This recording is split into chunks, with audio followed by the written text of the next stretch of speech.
صبر ایک مثبت عمل۔ عام طور پر سمجھا جاتا ہے کہ صبر ایک منفی عمل ہے، مگر یہ سراسر غلط فہمی ہے۔ حقیقت یہ ہے کہ صبر نہ صرف ایک مثبت عمل ہے بلکہ مثبت عمل کی بنیاد ہے، کیونکہ صبر کے بغیر اس دنیا میں کوئی مثبت عمل نہیں کیا جا سکتا۔ رسول اللہ صلی اللہ علیہ وسلم نے اپنی زندگی کے آخری دور میں اطراف عرب کے رئیسوں اور بادشاہوں کے نام دعوتی خطوط روانہ کیے۔ آپ صلی اللہ علیہ وسلم کا یہ عمل واضح طور پر ایک مثبت عمل تھا، مگر اس مثبت عمل کی قیمت صبر تھی۔ اس سے پہلے آپ صلی اللہ علیہ وسلم کو صبر کرنا پڑا، اس کے بعد ہی ممکن ہوا کہ وہ حالات پیدا ہوں جن میں مذکورہ قسم کا مثبت عمل انجام دیا جا سکے۔ یہ ایک معلوم بات ہے کہ رئیسوں اور بادشاہوں کے نام یہ خطوط صلح حدیبیہ کے بعد روانہ کیے گئے۔ ظاہر ہے کہ یہ کام صلح حدیبیہ سے پہلے بھی ہو سکتا تھا، پھر آپ صلی اللہ علیہ وسلم نے اس کو صلح حدیبیہ کے بعد کیوں انجام دیا؟ اس کی واحد وجہ یہ ہے کہ صلح حدیبیہ سے پہلے آپ صلی اللہ علیہ وسلم جنگ و قتال کے حالات میں گھرے ہوئے تھے۔ صبح و شام دشمنوں کے حملے کا خطرہ لگا رہتا تھا، اور آپ صلی اللہ علیہ وسلم کے ساتھیوں کی ساری توجہ دفاعی کاموں میں خرچ ہو رہی تھی۔ ایسے غیر معتدل حالات میں حکمرانوں کے نام دعوتی مہم کا منصوبہ بنانا اور اس کی تعمیل کرنا عملاً سخت دشوار تھا۔ صلح حدیبیہ حقیقتاً مسلمانوں اور ان کے دشمنوں کے درمیان 10 سال کا نا جنگ معاہدہ یعنی نو وار پیکٹ تھا۔ چنانچہ صلح حدیبیہ کے بعد حالات بالکل معتدل ہو گئے۔ اس کے فوراً بعد آپ نے حکمرانوں کے نام دعوت نامے بھیجنے کا منصوبہ بنایا اور اس کی تعمیل فرمائی، جس کی تفصیل سیرت کی کتابوں میں موجود ہے۔ حقیقت یہ ہے کہ صبر کے بغیر کوئی مثبت عمل ممکن نہیں۔ اگر آپ کو دائی بننا ہے تو مدعو کے ساتھ تمام جھگڑوں کو یک طرفہ طور پر ختم کرنا ہوگا۔ اگر آپ کو متواضع اخلاق اختیار کرنا ہے تو اپنے سینے کو تکبر کا قبرستان بنانا ہوگا۔ اگر آپ کو لوگوں کا خیر خواہ بننا ہے تو اپنے اندر اٹھنے والے حسد کے جذبات کو دبانا ہوگا۔ اگر آپ لوگوں کے ساتھ انصاف کرنا چاہتے ہیں تو اپنے اندر پیدا ہونے والے انتقامی جذبات کو ذبح کرنا ہوگا، اور یہ سب وہ چیزیں ہیں جو صبر سے تعلق رکھتی ہیں۔ صبر کے بغیر ان میں سے کچھ بھی ممکن نہیں۔ عملی حل۔ ایک عالم نفسیات کا قول ہے کہ جب کسی کی انا کو مس کیا جاتا ہے تو وہ برتر انا بن جاتا ہے، اور اس کا نتیجہ ہے فساد۔ When one's ego is touched, it turns into super ego, and the result is breakdown۔ Umair بن حبیب بن خماشہ رضی اللہ تعالیٰ عنہ نے اپنے آخر زمانے میں اپنے پوتے ابو جعفر الختمی کو ایک لمبی نصیحت کی۔ اس نصیحت کا ایک حصہ صبر سے متعلق تھا۔ اس سلسلے میں انہوں نے کہا، جو شخص نادان کے چھوٹے شر پر راضی نہ ہوگا، اس کو نادان کے بڑے شر پر راضی ہونا پڑے گا۔ ان دونوں اقوال میں بدلے ہوئے الفاظ کے ساتھ ایک ہی بات کہی گئی ہے، وہ یہ کہ موجودہ دنیا میں لوگوں کے شر سے بچنے کی ایک ہی یقینی تدبیر ہے، اور وہ یہ کہ اپنے آپ کو لوگوں کے شر سے دور رکھا جائے۔ ہر انسان کے اندر پیدائشی طور پر ایک انا موجود ہے۔ یہ انا عام حالات میں سویا ہوا رہتا ہے۔ اس کے شر سے اپنے آپ کو محفوظ رکھنے کی صورت صرف یہ ہے کہ اس کو سویا رہنے دیا جائے۔ اگر کسی کارروائی سے اس انا کو چھیڑ دیا گیا تو وہ سانپ کی طرح اٹھ کر کھڑا ہو جائے گا، اور پھر وہ ہر ممکن فساد برپا کرے گا جو اس کے بس میں ہو۔ اجتماعی زندگی میں بار بار ایسا ہوتا ہے کہ کسی نادان یا کسی فسادی آدمی سے آپ کو کوئی تکلیف پہنچ جاتی ہے۔ اکثر حالات میں اس کا بہترین حل یہ ہوتا ہے کہ ابتدائی تکلیف کو برداشت کر لیا جائے، کیونکہ اگر ابتدائی معمولی تکلیف کو برداشت نہیں کیا گیا اور اس کا جواب دینے کی کوشش کی گئی تو فریق ثانی اور زیادہ بھڑک اٹھے گا۔ نتیجہ یہ ہوگا کہ جس آدمی نے کنکری کی چوٹ برداشت نہیں کی تھی، وہ مجبور کر دیا جائے گا کہ پتھروں کی بارش کو برداشت کرے۔ دور کا راستہ۔ ترقی یافتہ ملکوں میں ٹیلی فون کا نظام نہایت معیاری ہوتا ہے۔ اس کے برعکس غیر ترقی یافتہ ملکوں میں اگرچہ ہر جگہ ٹیلی فون ہے، مگر اس کا نظام درست نہیں۔ مثلاً ہندوستان میں اگر آپ مقامی ٹیلی فون کریں یا ایک شہر سے دوسرے شہر بات کریں تو طرح طرح کی خرابیوں کا سامنا کرنا پڑتا ہے۔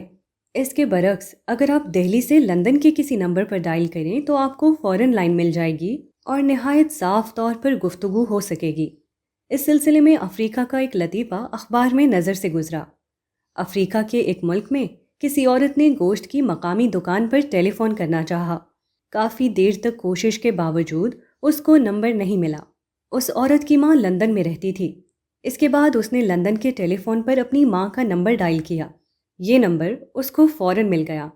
اپنی ماں سے بات کرتے ہوئے مذکورہ عورت نے ضمناً کہا کہ وہ گوشت منگوانے کے لیے 1 گھنٹے سے گوشت کی دکان پر ٹیلی فون ملانے کی کوشش کر رہی تھی، مگر رابطہ قائم نہ ہو سکا۔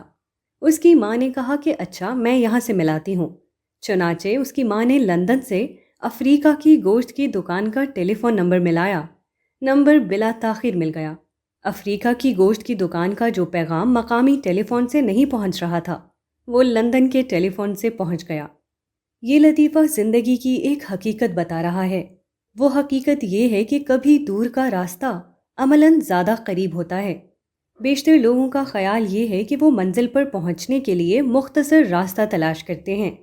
وہ اپنے مطلوبہ نتیجے کو حاصل کرنے کے لیے وہ طریقہ اختیار کرتے ہیں جو بظاہر جلد نتیجے کو سامنے لانے والا ہو، مگر منزل تک جلد پہنچنے کے لیے صرف راستے کو دیکھنا کافی نہیں، بلکہ سواری کو دیکھنا بھی ضروری ہے۔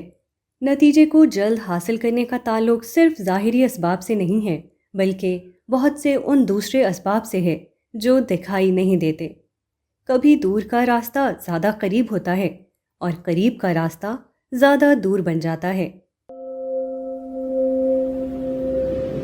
اندر اور باہر کا فرق۔ اپولو 8 کے 3 خلائی مسافر 27 دسمبر 1968 کو بحر الکاہل میں اترے تھے۔ زمین سے چاند تک کا سفر کرنے میں ان امریکی خلابازوں کو 6 دن 3 گھنٹے لگے اور انہوں نے تقریباً 5,47,000 میل کا سفر طے کیا۔ ان کے سفر کا سب سے زیادہ نازک لمحہ وہ تھا جبکہ ان کا 6 ٹن وزنی جہاز 60 میل کے فاصلے سے چاند کا چکر لگا کر دوبارہ زمین کے قریب واپس پہنچا۔ امریکی راکٹ جب زمین کی بیرونی فضا میں داخل ہوا تو زمین کی کشش کی وجہ سے اس کی رفتار غیر معمولی طور پر بڑھ کر 39,000 کلومیٹر فی گھنٹہ ہو گئی۔ چاند کے مقابلے میں اس کو 7 گنا زیادہ قوت کشش کا مقابلہ کرتے ہوئے اپنا سفر جاری رکھنا تھا۔ اس غیر معمولی رفتار کی وجہ سے خلائی جہاز انتہائی خوفناک قسم کی گرمی سے دوچار ہوا۔ قرۂ فضا میں داخل ہوتے ہی خلائی جہاز ہوا کی رگڑ سے گرم ہونا شروع ہوا، یہاں تک کہ وہ آگ کے انگارے کی طرح سرخ ہو گیا۔ اس وقت خلائی جہاز کے بیرونی حصے کی تپش 3,300 سینٹی گریڈ تھی، جبکہ صرف 100 ڈگری کی حرارت پر پانی ابلنے لگتا ہے۔ 3,300 ڈگری سینٹی گریڈ کی حرارت میں کوئی جاندار زندہ نہیں رہ سکتا۔ پھر اس غیر معمولی تپش میں تینوں خلائی مسافر کس طرح زندہ سلامت رہ کر واپس آ گئے؟ اسی وجہ یہ تھی کہ جس خلائی جہاز کے اندر وہ بند تھے وہ خاص طور پر اس ڈھنگ سے بنایا گیا تھا کہ وہ باہر کی شدت کو اندر نہ پہنچنے دے۔ چنانچہ سخت ترین گرمی کے باوجود اس کے اندر کا درجہ حرارت 21 ڈگری سینٹی گریڈ سے آگے نہیں بڑھا۔ باہر کا درجہ حرارت 3,300 اور اندر کا درجہ حرارت صرف 21۔ خلائی سفر کا یہ واقعہ اپنے اندر بڑا سبق رکھتا ہے۔ انسانی زندگی میں بھی بار بار ایسے سخت مرحلے آتے ہیں جب بیرونی ماحول انتہائی طور پر آپ کے خلاف ہو جاتا ہے۔ اس وقت حالات کی شدت سے بچنے کی صرف ایک سبیل ہوتی ہے، وہ یہ کہ آپ اپنے اندرونی جذبات کو دبائیں اور اپنے احساسات پر قابو رکھتے ہوئے اس کو معتدل حالت پر قائم رکھیں۔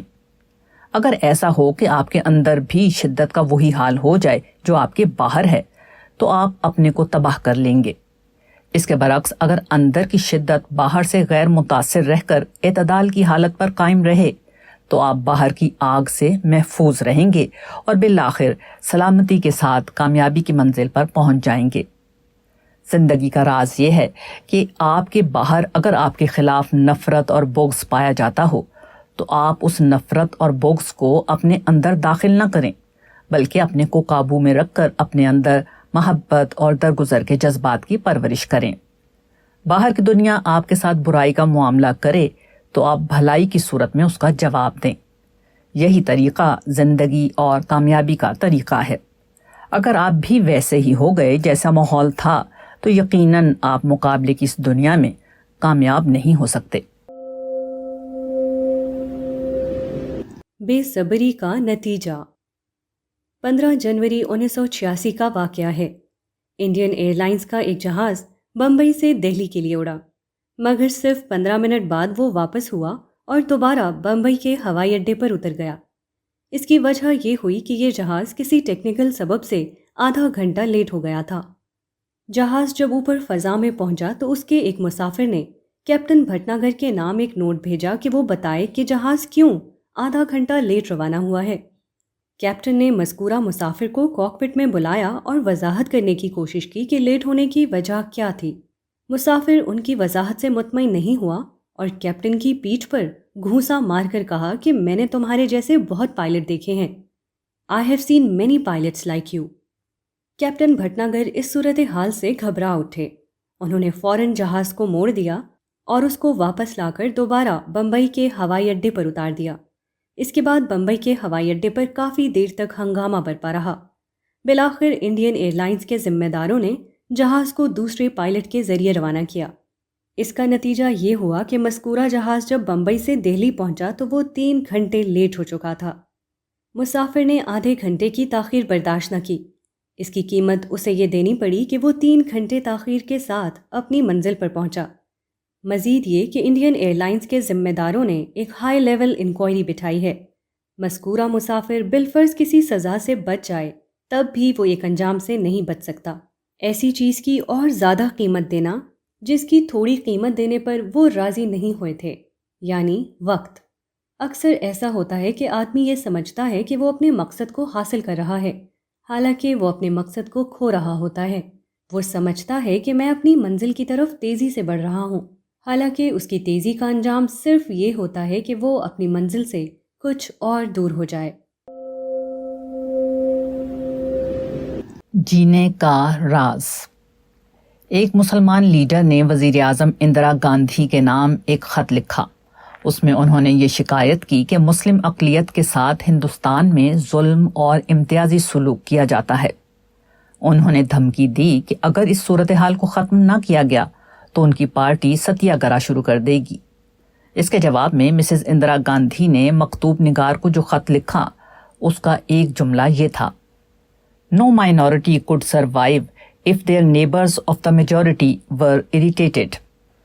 کوئی اقلیت زندہ نہیں رہ سکتی اگر اس کی پڑوسی اکثریت مشتعل ہو۔ ہندوستان ٹائمز، 21 فروری 1983۔ اگر بالکل غیر جانبدار ہو کر دیکھا جائے تو وزیر اعظم اندرا گاندھی کا یہ جملہ صورتحال کی نہایت صحیح ترجمانی ہے۔ نیز اسی کے اندر مذکورہ مسئلے کا حقیقی حل بھی چھپا ہوا ہے۔ موجودہ دنیا میں ہمیشہ ایسا ہوتا ہے کہ مختلف اسباب سے ایک دوسرے کے خلاف ناراضگی کے اسباب پیدا ہو جاتے ہیں۔ کوئی آگے بڑھ گیا ہے تو دوسروں میں اس کے خلاف حسد کا جذبہ، کسی کو زیادہ مل گیا ہے تو اس کے مقابلے میں اپنی محرومی کا احساس، کسی سے شکایت کی کوئی بات ہو جائے تو اس کے خلاف غصہ اور انتقام وغیرہ۔ اس قسم کے جذبات انتہائی عام ہیں اور وہ ہر سماج میں بلکہ ہر گھر میں موجود ہوتے ہیں، مگر عام حالات میں وہ دلوں کے اندر چھپے رہتے ہیں۔ لوگوں کی روزمرہ کی مصروفیات بھی اس کے ابھرنے میں رکاوٹ بنی رہتی ہیں، لیکن اگر کوئی غیر معمولی واقعہ پیش آ جائے تو یہ جذبات ظاہر ہو جاتے ہیں۔ سماجی امن در حقیقت اس کا نام ہے کہ ان منفی جذبات کو دبا ہی رہنے دیا جائے۔ اس کے برعکس سماجی بدامنی یہ ہے کہ کوئی نادانی کر کے ان چھپے ہوئے جذبات کو مشتعل کر دیا جائے۔ یہ زندگی کی ایک اٹل حقیقت ہے۔ موجودہ مقابلے کی دنیا میں کوئی معاشرہ، حتیٰ کہ کوئی خاندان اس سے خالی نہیں ہو سکتا۔ ایسی حالت میں زندگی کا راز صرف ایک ہے، وہ یہ کہ صبر اور حکمت کا طریقہ اختیار کر کے دبے ہوئے جذبات کو دبا رہنے دیا جائے، ان کو ہر قیمت پر بروئے کار آنے سے روکا جائے۔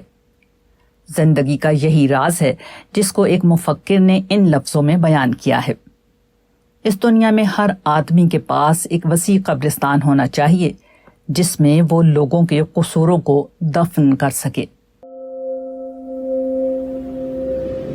صبر کی ضرورت۔ مغل حکمراں اورنگزیب کو اپنے والد شاہ جہاں سے سیاسی اختلاف ہوا۔ 1658 میں اس نے شاہ جہاں کو تخت سے بے دخل کر کے آگرہ کے قلعے میں قید کر دیا۔ اسی حال میں شاہ جہاں 1666 میں 74 سال کی عمر میں مر گیا۔ اسیری کے زمانے میں اس کی بہن جہاں آرا بھی قلعے میں اس کے ساتھ تھی۔ شاہ جہاں آگرہ کے قلعے سے تاج محل کو دیکھا کرتا تھا اور اشعار پڑھتا رہتا تھا۔ Doctor R.C. Majumdar, doctor H.C. Ray Chaudhuri اور ڈاکٹر کالی کنکر دتا نے اپنی مشترک کتاب an advanced history of India میں شاہ جہاں کے آخری حالات کا ذکر کرتے ہوئے لکھا ہے کہ اس نے مذہب میں اپنی تسکین کا سامان پا لیا اور صبر کا طریقہ اختیار کرتے ہوئے اپنے آخری ایام اپنی پارسا بہن جہاں آرا کے ساتھ عبادت اور مراقبے میں گزار دیے، یہاں تک کہ وہ مر گیا۔ He found solace in religion and in spirit of resignation passed his last days in prayer and meditation in the company of his pious sister Jahan Ara till his death. Page 477۔ کہا جاتا ہے کہ ایک عرصے کے بعد شاہ جہاں قید کی زندگی سے گھبرا اٹھا۔ اس نے اورنگزیب کو ایک مصرع لکھ کر بھیجا جس کا مطلب یہ تھا کہ یا تو ہم کو مار ڈالو یا دام دو یا پھر ہم کو آزاد چھوڑ دو، یا بکش یا دام دا یا از قفس آزاد کن۔ اورنگزیب نے بھی اس کے جواب میں ایک اور مصرع لکھ کر شاہ جہاں کے پاس بھیج دیا جو یہ تھا کہ ہوشیار چڑیا جب جال میں پھنس جائے تو اس کو برداشت سے کام لینا چاہیے۔ مرغ زیرک چو بادام افتد تحمل بایدش۔ ہو سکتا ہے کہ یہ واقعہ نہ ہو، صرف ایک لطیفہ ہو، تاہم یہ بذات خود ایک حکمت کی بات ہے۔ بعض اوقات ایسا ہوتا ہے کہ آدمی کسی غلطی یا کسی حادثے کی بنا پر ایک ایسی صورتحال میں پھنس جاتا ہے جو اس کے لیے عام حالات میں بالکل ناقابل برداشت ہوتی ہے، مگر اب جہاں وہ پھنس گیا ہے وہاں سے فوری طور پر نکلنا عملاً ممکن نہیں ہوتا۔ ایسی حالت میں گھبرا کر کوئی اقدام کرنا سراسر نادانی ہے۔ جال میں پھنسنے کے بعد چڑیا اگر پر پھڑ پھڑائے تو وہ اور زیادہ پھنستی چلی جاتی ہے۔ اسی طرح کسی نازک صورتحال میں پھنس جانے کے بعد آدمی اگر بے صبری کے ساتھ کارروائی کرے تو وہ اور زیادہ اس میں الجھ جائے گا۔ حکمت کا یہ اصول افراد کے لیے بھی ہے اور قوموں کے لیے بھی۔ رد عمل کے بغیر۔ ایک ہندی کہاوت ہے، چوٹ سہے جو شبد کی وائے گرو میں داس، یعنی جو شخص لفظ کی چوٹ سہ سکے وہ اس قابل ہے کہ اس کو پیشوائی کا درجہ دیا جائے اور دوسرے لوگ اس کے خادم بن کر رہیں۔ لفظ کو سن کر بظاہر نہ کسی کا خون بہتا ہے اور نہ کسی کا ہاتھ پاؤں ٹوٹتا ہے، مگر لفظ کی چوٹ کو برداشت کرنا بلا شبہ کسی آدمی کے لیے مشکل ترین کام ہے۔ لفظ کی چوٹ وہی شخص برداشت کر سکتا ہے جس کے اندر گہرائی ہو، جو ظاہری سطح سے اوپر اٹھ کر چیزوں کو دیکھ سکے۔ مسٹر کرشنا مورتی، عمر 90 سال، ہندوستان کے مشہور مفکر ہیں۔ وہ نہایت عمدہ انگریزی بولتے ہیں، چنانچہ ان کی تقریروں میں انگریزی داں طبقہ ہزاروں کی تعداد میں شریک ہوتا ہے۔ ہندوستان کے علاوہ مغربی ملکوں میں بھی ان کی تقریریں دلچسپی سے سنی جاتی ہیں۔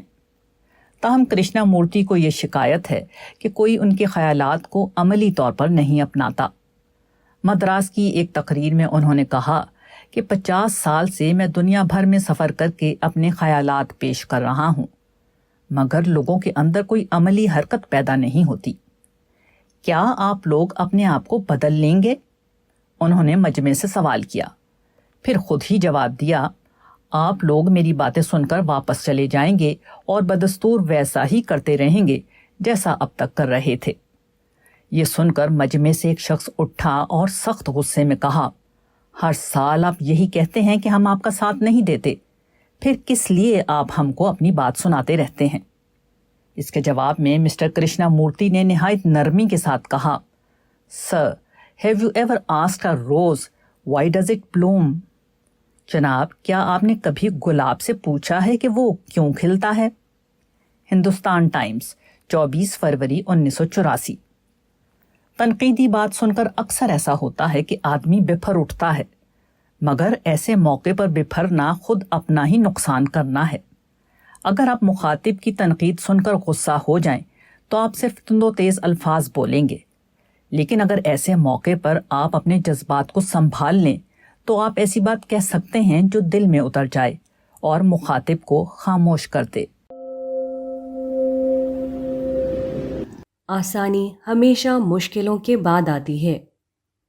گرمیوں کے موسم میں گرد و غبار سے بھری ہوئی آندھی جب اٹھتی ہے تو بظاہر ایسا معلوم ہوتا ہے کہ وہ مصیبت کے سوا اور کچھ نہیں، مگر روس کے ماہرین موسمیات نے قراقرم کے ریگستانوں میں تحقیقات کے بعد بتایا ہے کہ گرد بھری ہوئی آندھیاں زمین پر موسم کی سختی کو کنٹرول کرنے کا ایک قدرتی ذریعہ ہیں۔ جب آندھیاں چلتی ہیں تو ان کی وجہ سے گرد اٹھ کر اوپر چھا جاتی ہے اور فضا میں ایک غلاف کی صورت بنا لیتی ہے۔ اسی طرح یہ آندھیاں زمین کی سطح کو گرمی کی تپش سے محفوظ رکھتی ہیں۔ روسی سائنسدانوں نے مختلف آلات اور جہازوں کا استعمال کر کے آندھیوں کی خصوصیات کا مطالعہ کیا ہے۔ ان کا کہنا ہے کہ سخت گرمی کے دنوں میں بھی ریگستان کی تپتی ہوئی سطح اس وقت ٹھنڈی ہو جاتی ہے جب گرد سے بھری ہوئی آندھیاں چلنا شروع ہوتی ہیں۔ گرد کے یہ سایہ دار بادل محدود فضا میں بھی چھا سکتے ہیں اور کافی دور تک بھی، جیسے عرب سے جنوبی امریکہ تک اور وسط ایشیا سے بحر آرکٹک تک۔ قدرت کا نظام کچھ اس طرح بنا ہے کہ ہر مفید واقعہ کسی پرمشقت عمل کے بعد ظہور میں آتا ہے۔ یہ ایک سبق ہے جو بتاتا ہے کہ ہم جب اپنی زندگی کے بارے میں کوئی منصوبہ بنائیں تو اس حقیقت کو بھی ضرور سامنے رکھیں کہ مطلوبہ نتیجے کو حاصل کرنے کے لیے ہم کو جد و جہد کے پرمشقت دور سے گزرنا ہوگا۔ موجودہ دنیا کو اس کے بنانے والے نے اسی ڈھنگ پر بنایا ہے اور اس سے مطابقت کر کے ہی ہم کوئی مفید نتیجہ برآمد کر سکتے ہیں۔ اگر ہم یہ چاہیں کہ ہم کو آندھی کی تکلیف نہ اٹھانی پڑے اور اس کے بغیر ہی ہمارے سروں پر ٹھنڈا بادل سایہ کر لے تو ایسے نتیجے کو پانے کے لیے ہمیں دوسری کائنات بنانی پڑے گی۔ یہ ایک حقیقت ہے کہ اکثر حالات میں ناکامی کی وجہ یہ ہوتی ہے کہ آدمی فوراً کامیابی چاہتا ہے۔ مختصر راستے کا لفظ سڑکوں اور پگڈنڈیوں کی دنیا کے لیے صحیح ہے، مگر زندگی کی جد و جہد میں مختصر راستے کی قسم کی کوئی چیز نہیں پائی جاتی۔ سورت میں ہیرے کی ایک دکان ہے جو دوسری منزل پر ہے۔ ایک نوجوان اس دکان میں داخل ہوا۔ اس نے ایک ہیرا چرا لیا اور اس کو لے کر باہر نکل جانا چاہا، مگر دکان کے آدمیوں کو شبہ ہو گیا۔ انہوں نے فوراً سیڑھی کا دروازہ بند کر دیا اور نوجوان سے پوچھ گچھ شروع کر دی۔ نوجوان نے دیکھا کہ سیڑھی کے راستے سے بھاگنا اس کے لیے ممکن نہیں ہے۔ وہ تیزی سے قریب کی کھڑکی میں داخل ہوا اور وہاں سے نیچے کی طرف چھلانگ لگا دی۔ بظاہر اس نے بھاگ نکلنے کے لیے چھلانگ لگائی تھی، مگر دوسری منزل سے جب وہ سڑک پر گرا تو اس کو اتنی سخت چوٹ آئی کہ وہ وہیں سڑک پر مر گیا۔ سیڑھی کا راستہ اگر کسی کو بند نظر آئے تو وہ کھڑکی سے چھلانگ لگا کر سڑک پر نہیں پہنچ سکتا۔ ایسی چھلانگ اس کو جہاں پہنچائے گی وہ قبر ہے، نہ کہ سڑک۔ بظاہر یہ ایک احمق نوجوان کا قصہ معلوم ہوتا ہے، مگر بہت سے عقل مند لوگ بھی ٹھیک اسی طریقے کو اپنی زندگی میں دہراتے ہیں اور بالآخر اسی انجام سے دوچار ہوتے ہیں جس سے مذکورہ نوجوان دوچار ہوا۔ اپنی کمیوں کو جانیے۔ وہ بڑھاپے کی منزل میں تھا، مگر اس نے شادی نہیں کی تھی، اس لیے کہ اس کو ایک آئیڈیل رفیقہ حیات کی تلاش تھی۔ لوگوں نے پوچھا، کیا آپ کو زندگی بھر کوئی ایسی خاتون نہیں ملی جو آئیڈیل رفیقہ حیات بن سکتی ہو؟ اس نے جواب دیا، ایک خاتون ایسی ملی تھی، مگر مشکل یہ تھی کہ وہ بھی اپنے لیے ایک آئیڈیل شوہر تلاش کر رہی تھی اور بدقسمتی سے میں اس کے معیار پر پورا نہ اتر سکا۔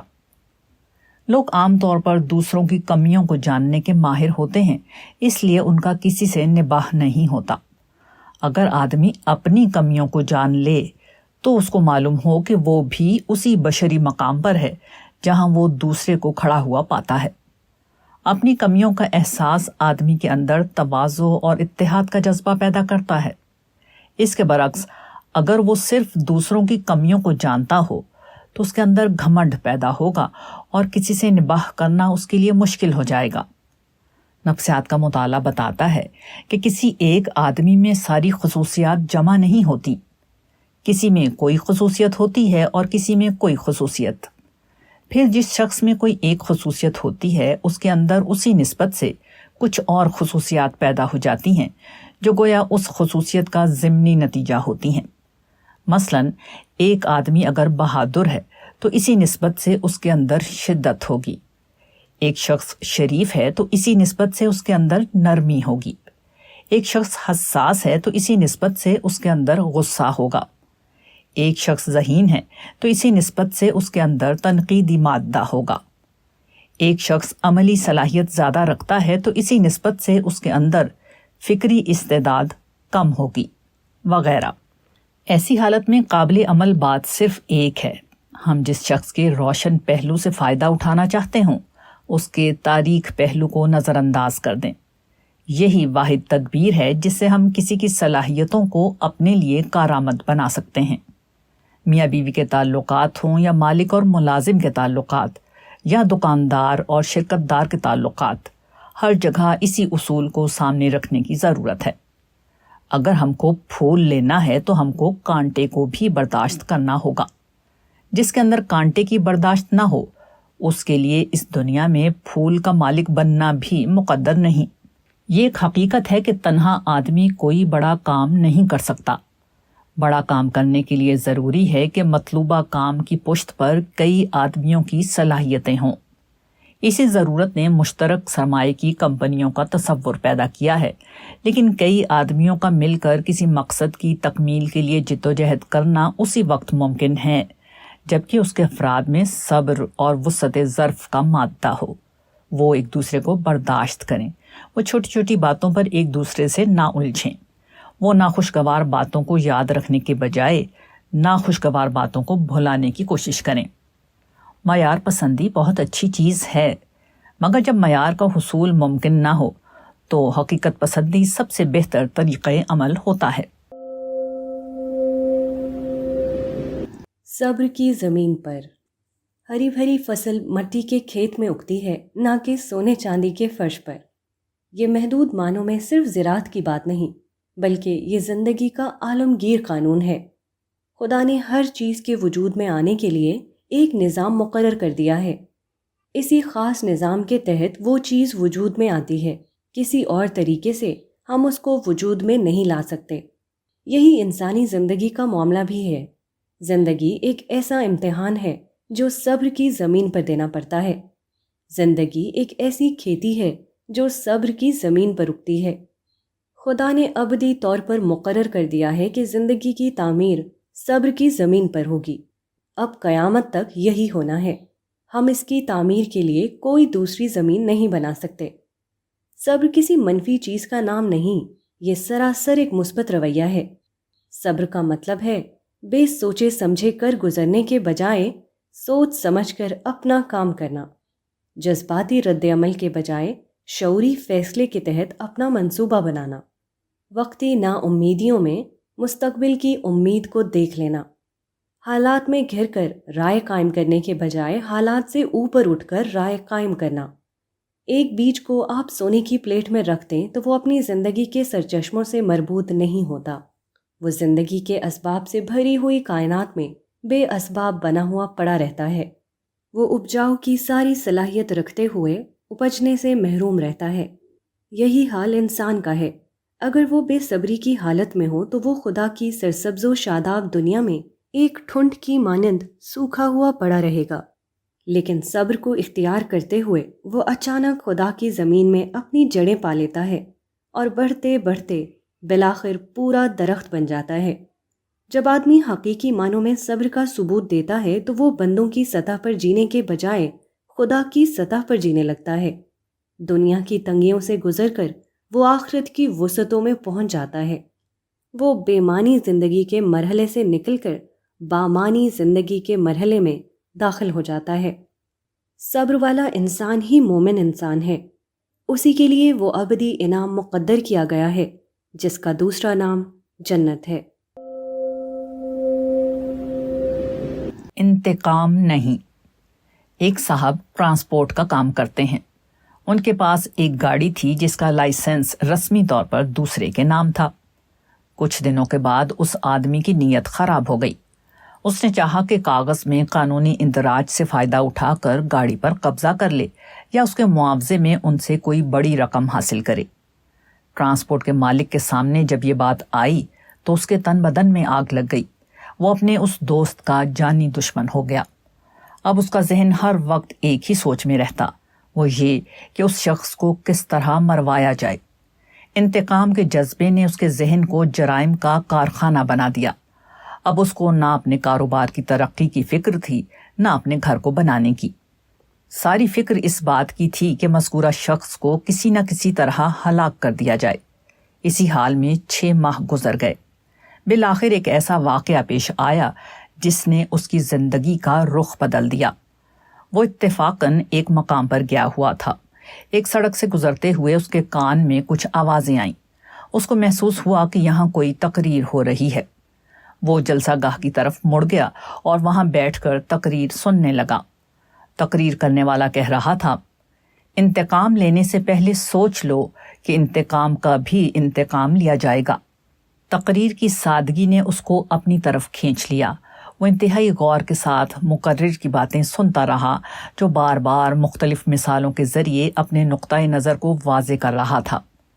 تقریر کے بعد جب وہ جلسہ گاہ سے اٹھا تو وہ دوسرا انسان بن چکا تھا۔ اس نے طے کیا کہ وہ انتقام کے ذہن کو ختم کر دے گا اور مذکورہ شخص کے معاملے کو خدا کے حوالے کر کے اپنے کاروبار کی ترقی میں لگ جائے گا۔ ٹرانسپورٹ کے مالک کو اب تک کام کا صرف تخریبی ڈھانچہ معلوم تھا۔ اب انہوں نے کام کرنے کا تعمیری ڈھانچہ دریافت کر لیا۔ ان کو معلوم ہوا کہ کام کرنے کا وہی ایک انداز نہیں ہے جس پر دوسرے اکثر لوگ چل رہے ہیں۔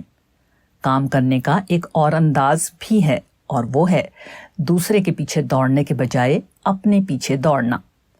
مذکورہ شخص نے اب اسی دوسرے طریقے کو پکڑ لیا۔ انہوں نے 6 ستمبر 1983 کی ایک ملاقات میں کہا کہ اب وہ اپنے کو زیادہ پرسکون بھی پاتے ہیں اور زیادہ کامیاب بھی۔ ناگزیر برائی۔ مسٹر ڈی کے داس دہلی کے اعلیٰ ترین سرکاری افسران میں سے ایک تھے۔ دہلی کی ایک پوش کالونی مدھوبن میں ان کا بہت بڑا مکان تھا، مگر 3 اگست 1985 کو انہوں نے اپنے گلے میں پھندا ڈال کر خودکشی کر لی۔ ان کی اہلیہ مسز ہینا داس 1 بجے دن میں ان کے کمرے میں داخل ہوئیں تو ان کا مردہ جسم چھت کے پنکھے سے بندھا ہوا لٹکا تھا۔ موت کے وقت مسٹر داس کی عمر 56 سال تھی۔ وہ حال ہی میں دہلی ٹورزم ڈیولپمنٹ کارپوریشن کے چیئرمین مقرر ہوئے تھے اور IAS کے اسکیل کا آخری مشاہرہ پا رہے تھے۔ اس کے باوجود مسٹر داس نے کیوں خودکشی کر لی؟ اس سلسلے میں ہم 2 اخباروں کی رپورٹ سے چند جملے یہاں نقل کرتے ہیں۔ پہلا اقتباس ہندوستان ٹائمز 4 اگست کا ہے اور دوسرا ٹائمز آف انڈیا 4 اگست کا ہے۔ A businessman friend of Mr. Das said, the deceased bureaucrat was dissatisfied with many of the postings he got. He said that Mr. Das often used to say that he was always given insignificant and ordinary positions. He was also depressed because he felt that he was not being given his due in the Delhi administration. Mister Das کے ایک تاجر دوست نے کہا کہ آجہانی افسر اپنی کئی تقرریوں پر مطمئن نہ تھے۔ مسٹر داس اکثر کہا کرتے تھے کہ ان کو ہمیشہ غیر اہم اور معمولی پوزیشن دی جاتی ہے۔ وہ غیر مطمئن بھی تھے کیونکہ وہ محسوس کرتے تھے کہ دہلی ایڈمنسٹریشن میں ان کو ان کی واجبی جگہ نہیں دی گئی ہے۔ اس دنیا میں کوئی شخص اقلیتی فرقے کا ہو یا اکثریتی فرقے کا، معمولی ملازم ہو یا اعلیٰ عہدیدار ہو، ہر حال میں اس کو کہیں نہ کہیں امتیازی برتاؤ کا تجربہ ہوتا ہے۔ امتیاز اس دنیا کی ناگزیر برائی ہے۔ اس دنیا میں کوئی شخص اس احساس سے بچ نہیں سکتا کہ اس کو وہ مقام نہیں دیا گیا جس کا وہ مستحق تھا۔ ایسی حالت میں عقل مندی یہ ہے کہ اس صورتحال کو گوارا کیا جائے، کیونکہ اس کو گوارا نہ کرنا آدمی کو یا تو مایوسی کی طرف لے جاتا ہے یا خودکشی کی طرف۔ چھلانگ نہیں۔ A young man once came to a venerable master and asked, "How long will it take to reach enlightenment?" The master said, 10 years. The young man blurted, "So long?" The master said, "No, I was mistaken. It will take you 20 years. The young man asked, "Why do you keep adding to it?" The master answered, "Come to think of it, in your case it will probably be 30 years."